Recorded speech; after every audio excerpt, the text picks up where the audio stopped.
বলার কিছু নয় ভাই।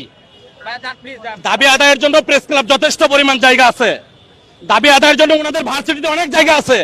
দাবি আদায় মানে যে রাস্তা আটকায় না ভাই। আমার প্রবলেম হচ্ছে দেশের অর্থনৈতিক ক্ষতি হচ্ছে, আইন শৃঙ্খলা বদনাম হচ্ছে। এইখানে প্রত্যেকটা মানুষের দাবি দেওয়ার জন্য সরকার স্পেস করে দিছে, সেই স্পেসে যায় কথা বলা উচিত। আপনি রাস্তা আটকিয়ে রেখেছেন আপনার দাবি আদায়ের জন্য, আমার দাবি আদায়ের জন্য। আমি যদি আজকে রাস্তা আটকাই, এই দেশের অর্থনীতি কোথায় যায় দাঁড়াবে? এই দেশের প্রত্যেকটা মানুষ নাগরিক, ওনারা তো স্টুডেন্ট। একজন স্টুডেন্টের আচরণ কি রাস্তা আটকিয়ে কথা বলা সাজে? তারা তো লেখাপড়া করছে, আগামী দিনে তারা দেশকে নেতৃত্ব দিবে, আগামী দিনে তো এরাই দেশকে নেতৃত্ব দিবে।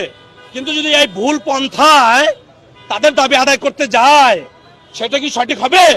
এবং প্রত্যেকটা মানুষের আচার ব্যবহার উগ্রপন্থী, এগুলা খুবই খারাপ। সঠিক পন্থা কোনটা মনে হচ্ছে? সঠিক পন্থা ভাই, এটা গণপ্রজাতন্ত্রী বাংলাদেশ একটা সরকার। এই দেশে বর্তমান দেশে একটু সংকটময় সময় যাচ্ছে, সকলে উচিত সহযোগিতা করা। ওনাদের দাবি যদি আদায়ের প্রয়োজন হয়, ওনারা প্রেস ক্লাবে যাবে, প্রেস ক্লাব আছে।